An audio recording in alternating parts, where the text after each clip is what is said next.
Rieccoci qua insieme. Vi presento subito i nostri interlocutori, tanto ormai dovreste anche conoscerli perché sono venuti diverse volte, sono gli esperti degli immobili, ognuno nel proprio ramo, nel proprio campo, e ci consentono di affrontare anche questa volta diverse questioni e problematiche, un po' sollecitate anche dalle vostre domande, dai vostri messaggi che ci avete lasciato in segreteria, alcuni ci hanno anche scritto, altri ci hanno mandato dei WhatsApp. Sostanzialmente il tema centrale è come rendere la propria abitazione, che possa essere nuova, meglio ancora, oppure se va ristrutturata ex novo, più confortevole possibile e soprattutto piacevole da vivere, da abitare. Ci hanno dato nei vari puntate tanti consigli e quindi ben ritrovato l'architetto Ivan Job-Straibeitze, progettista e coordinatore del gruppo tecnico Callegaro Costruzioni, grazie di essere tornato qui con noi. Marco Callegaro, amministratore Callegaro Costruzioni. Quindi parliamo proprio della costruzione, della sua struttura. Buonasera, ben ritrovato. Alberto Malerba, consulente di infissi ma anche titolare di Malerba Infissi, grazie di essere qui. Raffaele Fantin, tecnico commerciale energetica SRL. Buonasera. E anche all'azienda sostanzialmente. Enrico Scapocchin, titolare Repac. Buonasera e buonasera, ben ritrovato. Che anche qui ha un duplice ruolo perché quindi creiamo questo momento di chiarezza che forse non si era compreso bene, sia di coibentazione degli immobili ma anche di tutto quello che sta ad adornare l'immobile stesso, perché forse non si era capito, parlando ogni volta di qualcosa di diverso. Quindi quando si parla di piscine e di vasche si rientra anche nel vostro ambito. C'era qualche dubbio? C'era qualche dubbio. Sfatiamo il dubbio. L'abbiamo chiarito subito. Allora, quinta puntata, architetto, incominciamo con lei a questo punto. Tante domande, vediamo anche di rispondere dopo alle varie domande, alle varie perplessità, però volevamo soprattutto puntare l'attenzione sull'importanza di un immobile di nuova concezione, quindi che sia ben coibentato, che sia costruito bene. Non è una cosa semplice perché ci sono tante obiezioni, c'è chi dice però le case di una volta, e quindi cominciamo subito entrando nel tema, rispondendo e facendo le domande, no? Le case di una volta tenevano perché avevano belle mura, non avevano questi problemi così grandi di infiltrazioni, di muffe, di umidità, e quindi cos'è questa storia di queste case nuove che vengono proposte con delle coibentazioni che però poi danno delle problematiche? È così? Beh, sì, e quindi parliamo del tema della casa fatta bene. Dopo so che Callegaro dovete. Marco sicuramente è più addetto, ma è chiaro che oggi la si prende da lontano. Da un lato c'è anche una tendenza un po' speculativa, politicamente speculativa. Questo, però non voglio entrare in questa cosa perché sennò non ne finiamo più. Limitiamoci al nostro campo. È chiaro che le case della nonna erano belle, accoglienti, confortevoli, perché il contesto era un altro, ovviamente.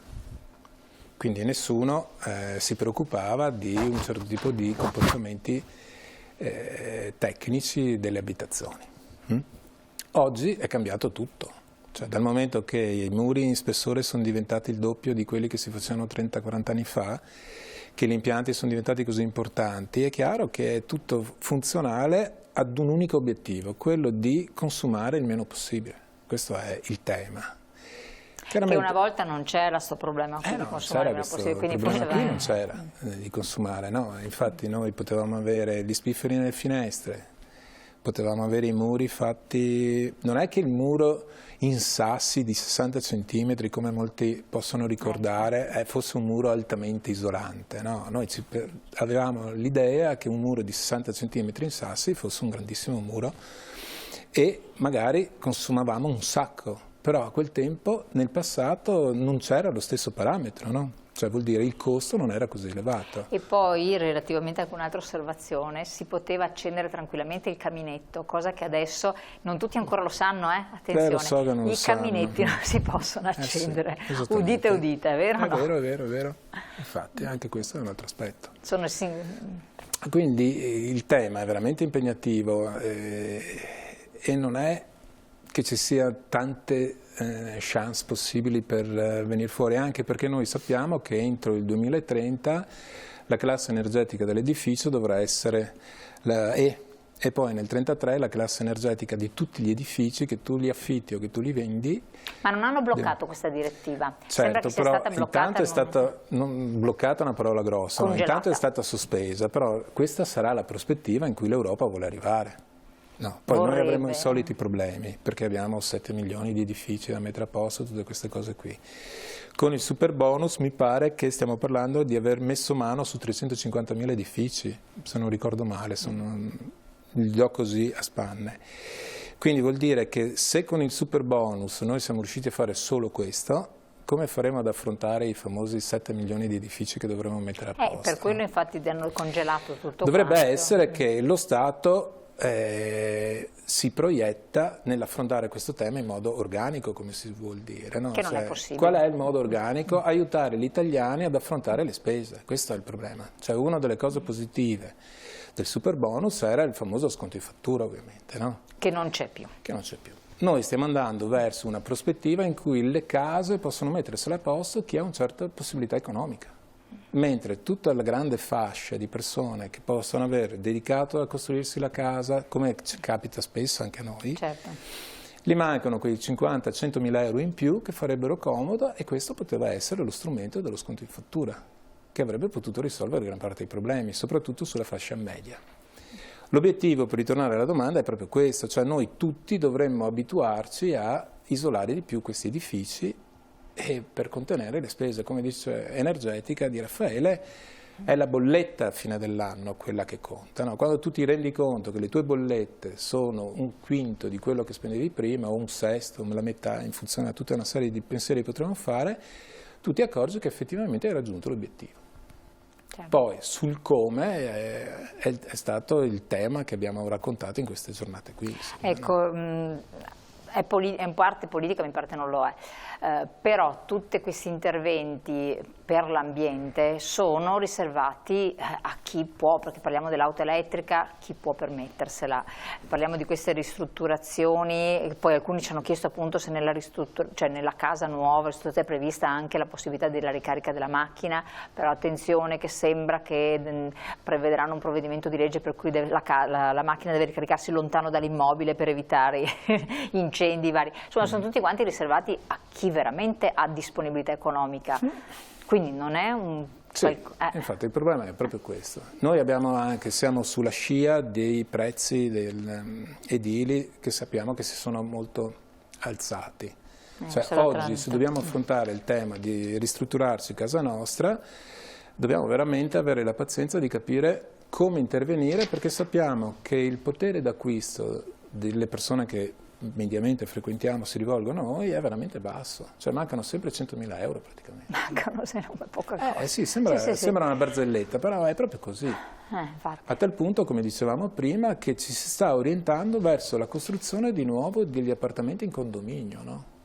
Cioè stiamo rovesciando il modello politico che per tutti gli anni 60 e 70 si è cercato, perché il fatto che noi siamo tutti proprietari di case è dovuta anche alla questione che in Italia si è preferito che l'italiano diventasse un proprietario di casa piuttosto che uno che andasse a prendersi un appartamento in affitto. Certo, adesso i problemi degli affitti sono un po'... C'erano le motivazioni politiche interessantissime, però voglio dire, la realtà è proprio questa. Oggi il paradosso è questo, che gli eredi di una casetta singola, che la nonna gli ha lasciato, che pure i genitori ti hanno lasciato, e vorrebbero ristrutturarsela e vestirsela a propria immagine e somiglianza, molte volte gli mancano una parte dei soldi per poter fare il lavoro completo, come abbiamo discusso in questi giornate. No, questo ci dovrebbe far riflettere, non tanto a noi che diventiamo matti, perché ogni volta con Calegaro infatti è una questione anche politica. Di venire incontro, chiaramente se uno dice io ho questi soldi cosa possiamo fare? E da lì viene fuori tutta la questione anche come isolare, no? Perché molte volte ci si fa prendere la mano da fare degli interventi, che era uno dei temi che abbiamo affrontato, che non sono necessari. E dare anche delle gerarchie, quindi come lavorare, la questione dell'involucro che abbiamo parlato, l'importanza degli impianti ragionati in una certa maniera, degli infissi, le cose che ci siamo detti in questi giorni, in queste puntate. Prima di passare la parola a Callegaro, siccome sento vibrazioni dalla parte di Scapocchino, ce le sento, perché quando si parla di un po' di interventi anche politici, ha sempre qualcosa da ridire. Da una parte, secondo lei, visto che è un imprenditore, ha dei dipendenti, dei collaboratori, venire incontro anche alle esigenze del lavoratore, quindi aumentare il suo potere d'acquisto, perché è anche un discorso di, da una parte, detassazione, e là ci siamo, però lo Stato arriva fino a un certo punto, vedremo. Tra l'altro siete anche voi imprenditori che dovete rivedere i vostri margini, e questo ci viene come istanza anche da parte di tanti telespettatori, e dare un maggior potere d'acquisto ai dipendenti, perché il dipendente che ha quei 100 euro in più in busta paga, poi messi via in tot anni, arriva quel quid che magari può permettersi una casetta un po' più decente. Che cosa ne pensa? Perché è una questione politica, so che lei a volte in questioni politiche... Elena, chiacchieravamo con diverse persone in questi periodi qua come poter diminuire appunto i costi aziendali. Perché? Perché i costi delle case, ma comunque in generale, si sono alzati in maniera importante, e quindi quest'anno Repac stiamo mettendo in piedi un progetto di benessere sulle persone, e parlando appunto dello stare in azienda, di come poter usare le varie leggi che hanno messo in piedi, una sono appunto buoni pasto o altre quindi cose. Strategie per far spendere di meno le persone, insomma. Esatto, per dare una mano alle persone, ma dobbiamo anche coinvolgerle di più a essere partecipi alle attività aziendali, e farle partecipare anche di più agli obiettivi aziendali. E per questo nel 2004 che abbiamo messo in piedi tante cose, ma una è anche proprio il benessere delle persone. E quindi un impegno anche da parte degli imprenditori, insomma, un impegno importante di risorse, e anche comunque di mettere a conoscenza anche tutto il gruppo Repac, di essere coinvolto in maniera attiva a chiaramente tutte le componenti importanti, eliminare gli errori, soddisfazione del cliente, mettere in piedi anche comunque idee nuove sulla propria quotidianità, e non è facile perché sai, no, ma infatti comunque c'è questo tipo energetica. È fattibile secondo lei lavorare anche da questo punto di vista? E dopo lo stesso lo chiederò anche per quanto riguarda, insomma, gli infissi, insomma, i vari settori, quindi aiutare anche i dipendenti, i collaboratori della vostra azienda, di aziende.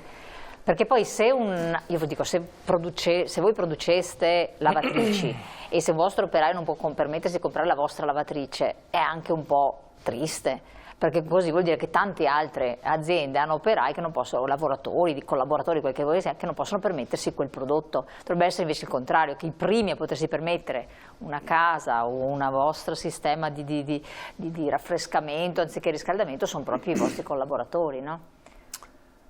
Sì. So che la domanda è un po'... No, una domanda molto pertinente, anzi parla molto di futuro anche, di prospettive. E di sostenibilità. Io ho vissuto anche gli anni in cui le detrazioni fiscali non c'erano, o c'erano in piccola parte. Dopo c'è stato l'avvento del 36%, che è la prima detrazione fattibili in Italia, dopodiché c'è stata tutta l'escalation che abbiamo visto e via dicendo.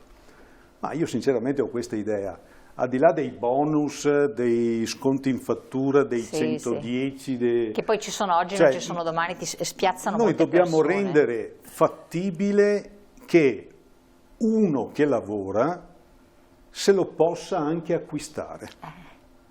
Se questo non lo rendiamo fattibile, stiamo sognando, ma stiamo veramente sognando, perché se non è fattibile nemmeno i 30 anni di mutuo che uno va a sobbarcarsi per avere un diritto costituzionale, abitare una casa e avere il diritto costituzionale di un lavoro pagato dignitosamente, vabbè, cosa stiamo costruendo? Cioè di cosa parliamo? Anche perché poi la fascia altissima di cui parlava l'architetto a un certo punto si esaurisce. Anche perché se l'Italia non se ne rende conto, i nostri politici nemmeno, chi fa veramente l'economia è la classe media. Non sono i super ricchi che fanno queste cose, perché dei super ricchi faremo una casa all'anno, forse due. Quello che dicevo, dopo che è fatta e forse i figli di questi saranno 3 figli, va bene. Ma cosa cambia su un'economia della nostra provincia, della nostra regione o della nostra nazione? Cioè, cosa cambia? Noi dobbiamo rientrare nel potere d'acquisto di tutti, di ciascuno, ma che non è una regola che... Certo. Ma è proprio, ma non è una regola, c'è proprio un'etica. Non deve essere una regola, è proprio un'etica. È costituzionale pure. Certo. Il diritto alla casa e il diritto al sostentamento, quindi un stipendio dignitoso, deve essere garantito a chiunque. Sì, infatti, perché altrimenti... Quindi dopo non può essere legato a, come diceva anche Enrico Scapocchin, che le aziende si inventano i buoni spesa. No, meritevole senza dubbio. Incomiabile. Però cioè, deve essere una cosa che deve essere riconosciuta. Certo. Ma questo è importante, infatti qua passo la parola anche a Alberto Malerba, perché adesso le persone tendono a vivere molto la giornata, proiettiamo la giornata, il mese, a godere, cercare di darsi degli accontentamenti, quindi poi magari la vacanzetta, il weekend alle terme, anziché il ristorante, eccetera, e mettono molto da parte meno soldi, perché si rendono conto appunto, come diceva anche l'architetto, come ci raccontava, che non ce la faranno neanche in un mutuo di 30 anni, quindi è inutile mettersela via. Cioè uno magari sognava e diceva magari mi prendo la casa un po' più grande, un po' più piacevole, un'altra zona, ma me la devo mettere via e quindi almeno vado al ristorante, almeno mi compro 2 cose. È brutta sta cosa qui, Cioè rappresento la generazione che ha questo problema. Infatti sono la il più domanda giovane oggi, quindi ne posso parlare visto con la cognizione giovane di causa. Allora, c'è la fortuna di chi è riuscito a mettere in fila un determinato percorso imprenditoriale e oggi ha delle possibilità, e c'è chi invece magari è un dipendente, un collaboratore di un'azienda dove appunto magari lo stipendio abbinato magari a quello della moglie non può sostenere progetti di costruzione. Manco di un figlio a volte. Ecco, quindi magari le persone hanno cambiato le proprie ambizioni perché sono cambiati e magari ragionano in base alla tasca. Io parlo e ragiono sempre in base alla mia tasca, probabilmente la media delle persone, dei nostri clienti lo fanno, per cui perché mi devo impegnare 30 anni in un progetto costoso quando magari il tempo di vivere è soltanto uno, e quindi meglio un viaggio in più che una casa in più. Ecco, forse sono cambiati i paradigmi. Noi ovviamente il nostro lavoro e le nostre competenze le mettiamo a disposizione di chi ha questa necessità, ma c'è anche chi non ce l'ha, e probabilmente rispetto a 20 anni fa le priorità delle persone sono cambiate, sono evolute. Ah sì, certo. Le priorità sono cambiate. Infatti sono cambiate. Però non vengono messe in discussione le nostre competenze. Per chi ha bisogno di costruire casa, di isolare casa, di fare architettura, noi ci siamo, quindi certo. Non è che ma secondo me è più semplice un discorso relativo a un serramento, perché tutto sommato non ti stravolge la vita, cambi seriamente, fai qualcosa di bello, oppure rivedi la tua abitazione. Adesso ho visto alcuni che riescono anche a fare delle finestre porte e finestre molto molto grandi in una casa che non ce le aveva, con i permessi necessari, che non costruirla ex novo, dove veramente devi fare un certo tipo di progettualità. Ma anche lo stesso per Scapocchin, cioè abbellire, fare, ce la fai, impianto, adesso vedremo, sì, prego. No, per conto mio, al di là che forse l'argomento potrebbe essere che ogni azienda prende una libera scelta, quindi far lavorare meglio i propri dipendenti sulla propria azienda è solo che un buon investimento, ecco. Certo. Questo è, però diciamo è il caso singolo, è rendere fattibile. È rendere fattibile questa roba, cioè non è giusto che uno lavori per 30 anni pagando un mutuo con l'incertezza del lavoro. Come si fa? Perché quanti hanno trovato la casa pignorata dalla banca e venduta tutti i all'asta? problemi che ci possono essere relativi, connessi e via dicendo, quindi devi garantire lavoro. Quindi il fatto stesso che l'architetto prima abbia detto il bonus, la cessione al credito l'hanno bloccata, il bonus non si sa, che prospettiva si ha? Cioè chi lavora dentro a questa cosa? Cioè devi creare una prospettiva ai giovani. Ma di lunghi anni, di diversi certo. anni. Cioè una volta, adesso non è che possa dire che è il secolo scorso, insomma, non è, però iniziavi a lavorare e sapevi che se anche facevi un mutuo lo potevi pagare. Ipotizzavi anche la pensione. Adesso c'è un'incertezza totale. Che si chiama precarietà. Uno va in banca, se lo prende, ma sa se lo paga. Ma anche voi imprenditori.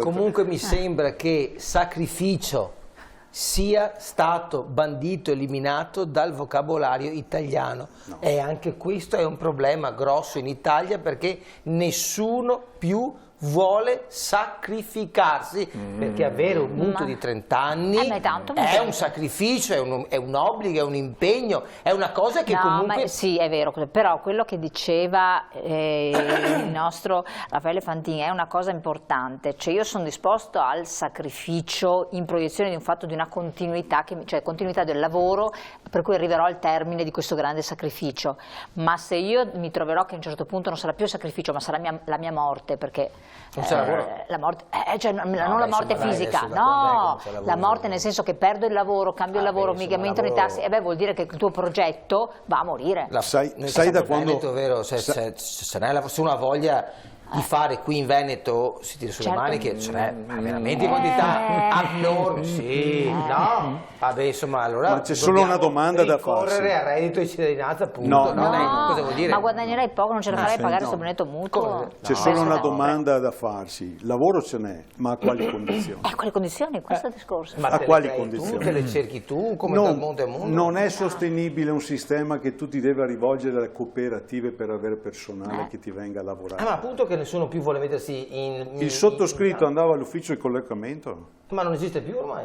Ma non esiste neanche più gente che vada a proporsi per fare qualcosa. Non ce n'è. Cioè, ci siamo un po' spostati. Di persone, adesso comunque non entriamo con questo quello specifico. Volevo far intervenire anche sì, non è caso. Io credo che noi abbiamo insomma una grossa responsabilità, perché comunque la casa è un investimento per la vita e di conseguenza insomma qualunque intervento si scelga di intraprendere su una casa, chi deve ristrutturare o comunque insomma interventi di demolizione, tante volte ricostruzione o ristrutturazioni insomma pesanti, che sono il problema principale dove c'è un esborso economico grande, dobbiamo trovare insomma delle soluzioni per questo, per poter continuare a lavorare in un certo modo. Sì, perché è il nostro lavoro insomma.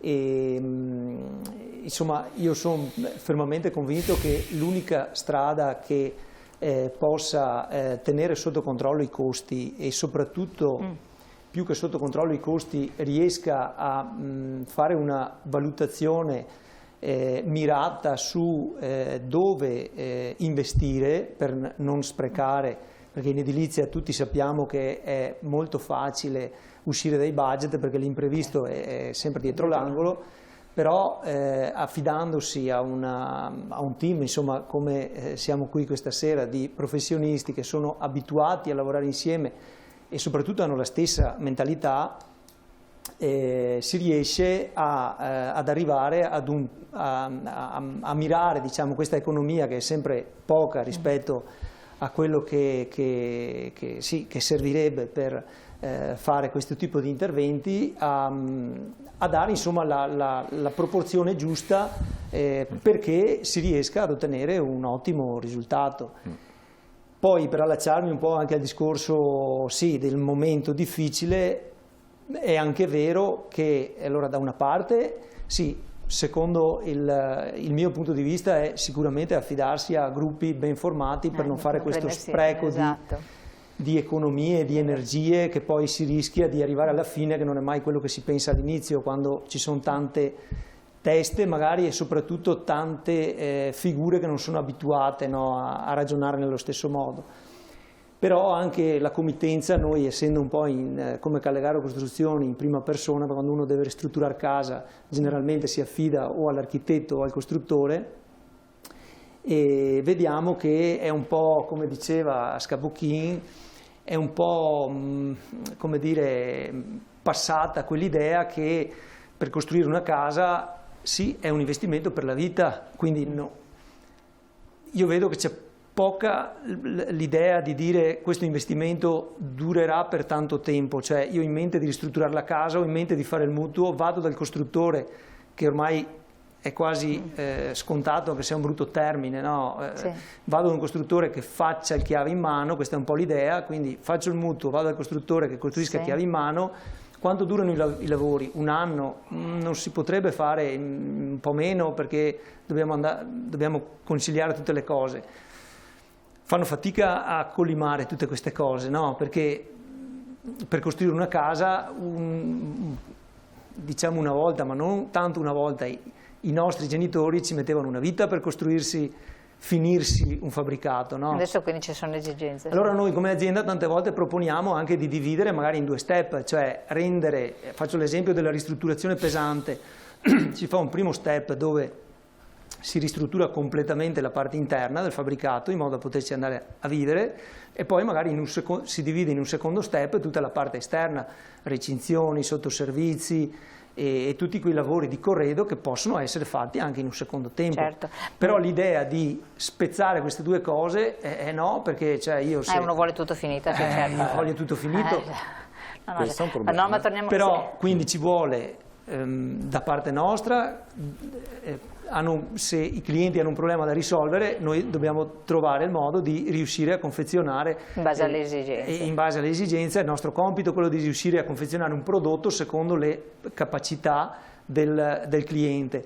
Però, visto che ci eravamo imbattuti insomma in questo tema, no? Dei tempi che non si riesce più il potere d'acquisto, i mutui e le banche, anche il committente deve un po' mettere in atto questa cosa, che deve essere anche un po' diluito nel tempo, cioè non si può pensare di costruire la casa e la villa, finire tutto e entrare, cioè vorremmo che un po' troppo, mi sembra, no? E questo risponde già a una domanda che ci è stata posta da alcuni nostri telespettatori, quindi i tempi per avere chiavi in mano, quindi più o meno bisogna avere un po' di elasticità. Torniamo su questi temi. Pubblicità qualche secondo, poi siamo con voi, tra poco.